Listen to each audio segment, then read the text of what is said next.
Hey gang, DVD collector back in the movie room.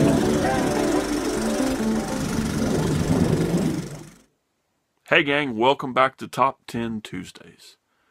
We're going to start doing these on Tuesday now so that I won't look like a complete moron, just kind of a halfway moron.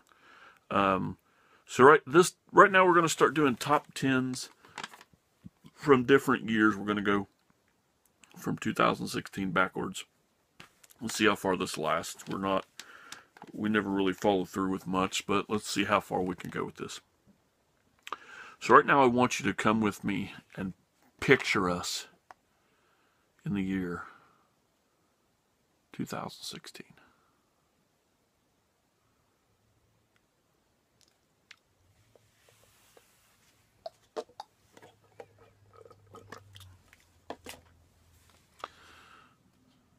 All right, we're in 2016. Now that little dramatic pause was where any real YouTuber would have put in some special effects and, woo, woo, woo, woo. But I filmed this shit on my phone, so all you got was a really cheap-ass pause. Sorry. Anyway, 2016 was surprisingly an alright year for film. It wasn't a total washout. They had some really strong things. The list I'm about to read are in no particular order, except for the very last one that we talk about will be one that I felt really strongly about for the year. So let's talk about this. All right, the first one on the list, Don't Breathe. Don't Breathe is kind of a weak, well, it's talked about to be like a weak thriller type film. I really did enjoy this. I think with what they had, they made a really good film out of this. The story's great. I mean, those home invasion films are becoming some of my favorites to do or to watch because of there's something I've really never dabbled in before, and they bring a new kind of a new feel for horror type films. Especially this one had a great story where, they're going to rob a blind guy, but the blind guy is an ex-vet and is definitely on his toes. So, really, really, really good job with this. Hacksaw Ridge. Hacksaw Ridge is one that I almost didn't watch at all. I'm not a fan of Andrew Garfield. The Spider-Man films, he just doesn't do it for me in films. It's just like, whatever. I'm glad I did though. I really am glad. It had a great story. I do love war movies that are about specific people and their trials in war, not just a war movie. And this definitely gave me what I was looking for in this. So, really enjoyed that. 10 Cloverfield Lane. Up until the last 10 minutes of this film, it is absolutely fantastic.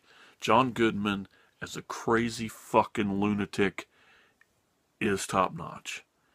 I love this film, like I said, up until about the last 10 minutes. Other than that, had they changed the ending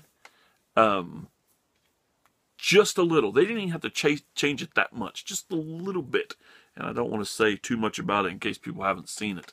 But if they had just switched it up, not in my face so much at the end, it would have been really great. But I still regard it as, a really good film for the year. Next, Passengers. I really put this off for a very long time. I really thought, why? I don't know. I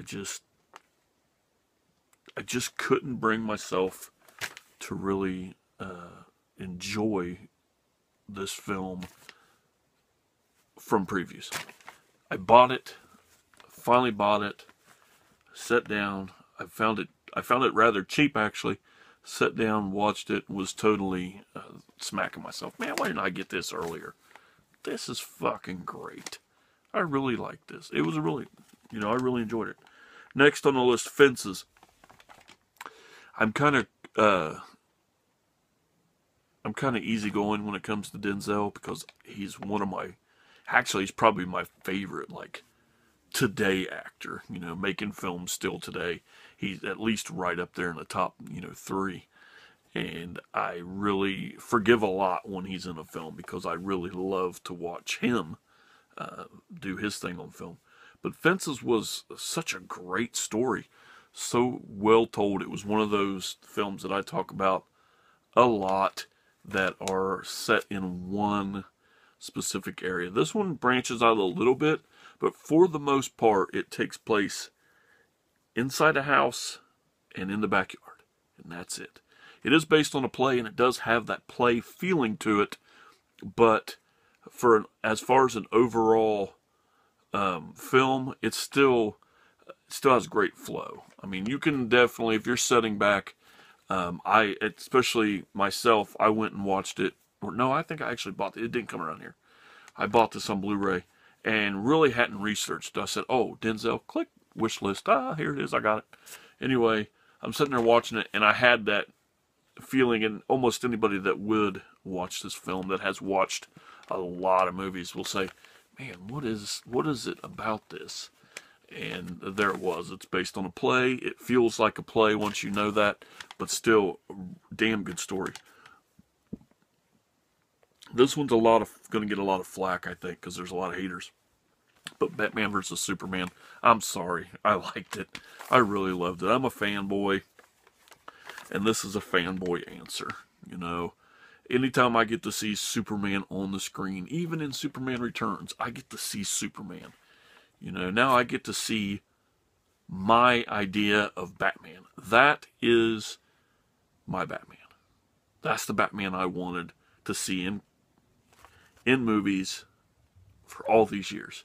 Did it have to be Ben Affleck? No, I'm just talking the look, the way he carried himself, stuff like that. I don't give a shit if it was Ben Affleck. I think he did a great job. I think he continued to do a good job in Justice League, but I'm sorry, I enjoyed it. Next, Doctor Strange. Benedict Cumberbatch is one of my favorite, also modern day guys. He's so versatile, and he's just straight up a great actor.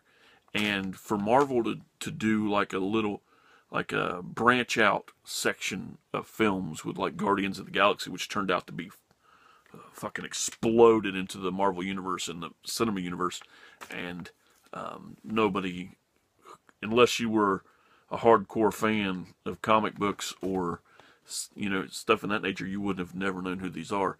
And then to bring Doctor Strange into the realm, you're like, holy shit, they're using all these characters that are hardly ever talked about. Like Black Panther's coming up, which is another very interesting character that you don't ever see him, once or twice in a cartoon and stuff like that. But to make Doctor Strange not only make a good movie, but make him interesting to people that don't know who he is, and not totally fuck him up for people that do like the character. And also they had the look spot on. That's Doctor Strange. Next, Rogue One. Rogue One should be my number one of the year, and it probably is my favorite film of last year, of 2016, but I put it in a different spot because the other one's just such a good film. But Rogue One, I totally enjoyed this. I probably haven't enjoyed a Star Wars film like this since Empire, and that's a very common said thing with Star Wars fans, but the overall story is great. As a standalone story, it's amazing.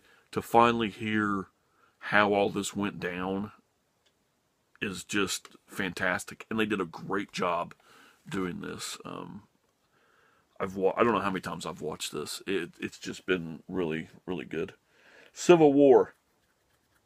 Captain America Civil War, just like Doctor Strange, bringing people in that nobody really, thinks about, which they had their own films like, Ant-Man, and then they're using characters like, and I'm just talking about Avenger movies in general, you got Hawkeye, Scarlet Witch, all these people, and then now you tell the Civil War story, even though it's not exactly like it was in the comic books, we still have that split, and it makes such an interesting story, and it translated to film perfect. and we get to see Spider-Man, which I really enjoy this kid as Spider-Man. This is kind of what, almost the version of Spider-Man that I see. I think this kid's, you know, crazy spunky, you know, and then you take Tobey Maguire's awkwardness and you have Spider-Man. But they did a great job in this. Michael Keaton is an excellent character for this film, too. Next, this is the last one on the list. This is the one I want to talk about. Hell or High Water. I don't know if I can call this a sleeper film, but it was for me.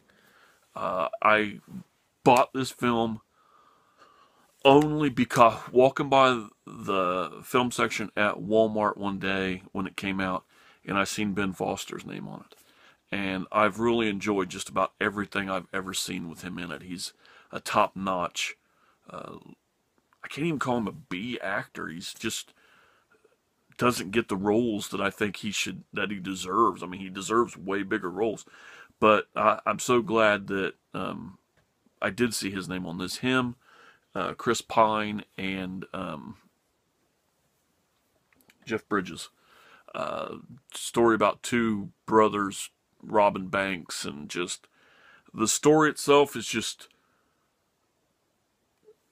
I don't even know how to describe it. It's such a story-driven film, a really strong story-driven film about two brothers, and they're both criminals, and it's just,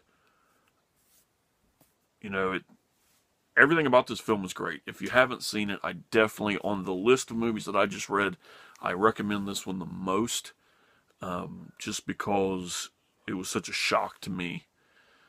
I hadn't heard anything about this really. I walked by, and like I said, I seen Ben Foster's name on there. I'm like, you know, he's really a great actor. So, oh, sorry, ate tacos earlier. Anyway, I really recommend Hell or High Water. I believe I take movies to work sometime for the guys to watch, and yeah, I still have it in my backpack. This is the one that I have brought the most and keep getting. Hey, Mr. Higgins, can you bring Hell or High Water back sometime? And I only bring it to them when they're not being total shitheads, or you know, it's my weekend to work. But yeah, Hell or High Water, totally recommend this film. One of the best of 2016. And if I hadn't missed any, I looked and looked at the lists, and this was the top 10 that I could find that I enjoyed the most. There are still a lot of good films out there. Make sure you catch Ian's video of 2016, and we will be back next week with 2015. And like I said, we'll go backwards. I'm not going to, do any special effects for you to get back to 2017. Just go ahead and I'm going to do it after the film cuts. So until next time, guys.